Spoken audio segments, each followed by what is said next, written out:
1 2 3 4 ए राजा जी गोकुल गईदा अपने आते अपन फूल गईदा ए राजा जी गोकुल गईदा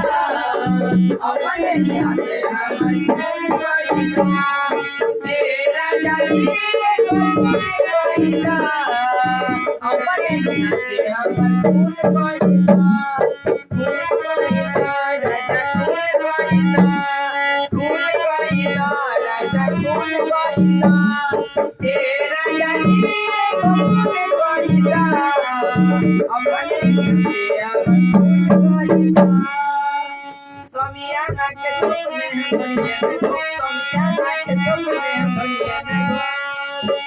आई नमस्कार प्रणाम। हमनी के बानी से आज के एपिसोड में बहुत मूड में एकदम रंगा रंग कार्यक्रम लेके हमनी गाइल बनी सब बहुत सुंदर एगो शिल्पी राज के गाना बा और गाना के माध्यम से कोई बड़ी चुलबुली गायिका दिव्यांशी मौर्य जौन की प्रैक्टिस के तौर पर एक गाना के गई है अभी सीखत तारी। आप सब से बात कर दी सीखत तो बहुत दूर तक जास बहुत ऊंचाई तक पहुंचस और मंजिल तक छुअस जहाँ तक इनका सोच ना उठे ना। तो आप सब से बात दी आई गाना सुने से पहले एगो ध्यान देवे के बा कि ललका बटन में एकदम सब्सक्राइब वाला बगल के दाब देवे के बा आ बगल में जन घंटी बा घंटा और के दाब देवे के बा काहे कि हमनी के कोनो भी अपडेट जब जाओ आप सबके बीच तो मोबाइल में सबसे पहले पहुंच जाओ और सब देख सकी अपन प्यार आशीर्वाद दे सकी। तो याद रखी संजीत मधोशी ऑफिशियल के रोज सब सब्सक्राइब करे के बा घंटी दबावे के बा कहे सने रंगारंग कार्यक्रम हमेशा यूट्यूब के माध्यम से लोगों को मिली। ताई देखी चुलबुली गायिका गई है अब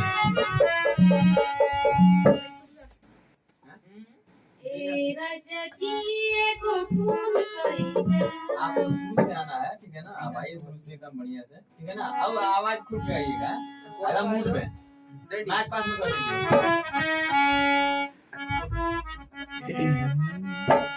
बिना सवतिया के रोना सकेला हमरा के झूठा तू छासा में रखेला बिना सवतिया के रोना सकेला हमरा के छासा में रखेला बिना सवतिया के रोना सकेला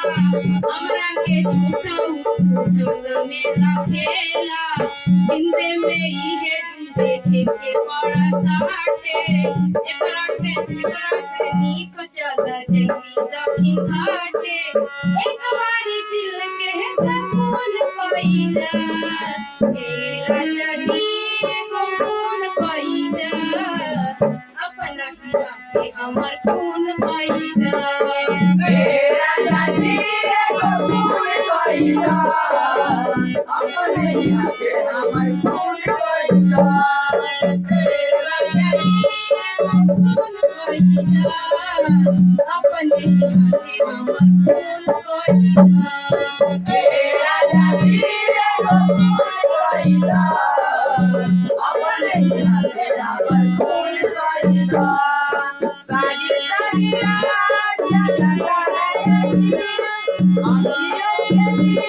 चुराता है दिल तो पागल है दिल दीवाना है दिल तो पागल है दिल दीवाना है सारी सारी रात जगता है आँखियों के लिए चुराता है दिल तो पागल है दिल दीवाना है दिल तो पागल है दिल दीवाना है ए राजा जी गोकुल गईदा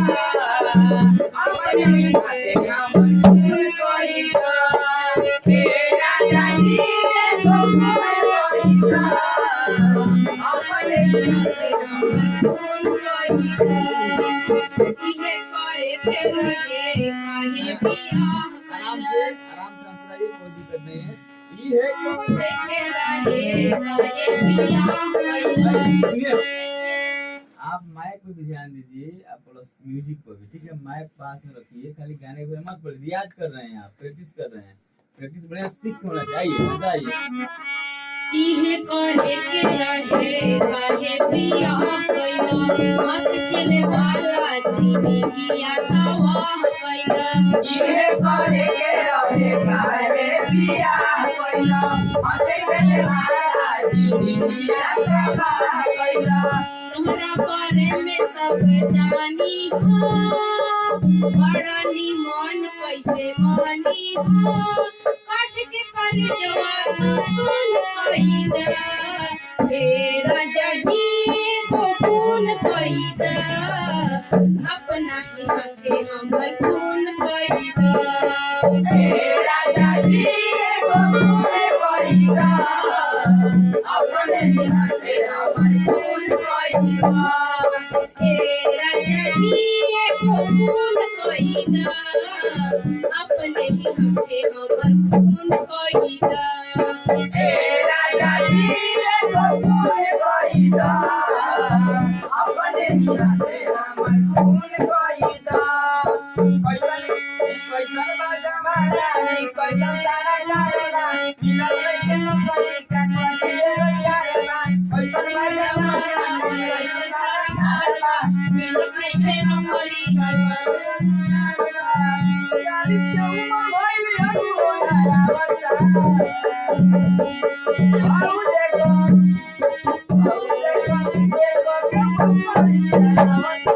आउ देखो ये को के मरी चलावता हे राजा जी को खून वाइदा अपने हाथे हमर खून वाइदा हे राजा जी को खून वाइदा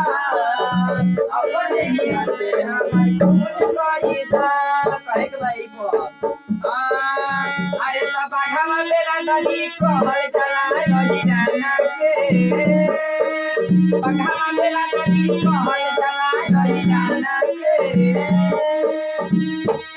अरे लवल हमारा है बंसी राना के बघा मेरा नदी कहल जला रही राना के नमन हमारा अनवंती बजना के बघा मेरा नदी कहल जला रही राना के लवल हमारा है बंसी राना के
चलिए बहुत बढ़िया। देखिए हम लोग आज बहुत मूड में थे, बहुत इंटरटेनमेंट किए आप लोग के लिए। आप लोग ऐसे ही हम लोग आशीर्वाद प्यार देते रहिए और हम लोग ऐसे ही इंटरटेनमेंट करते रहेंगे। जब भी हम लोग को टाइम मिलता है तो हम लोग बनाते रहते हैं, तो आप ऐसे ही प्यार आशीर्वाद देते रहिए। नमस्कार प्रणाम, आज के लिए इतना ही सा। फिर मिलते हैं अगला एपिसोड में। नमस्कार।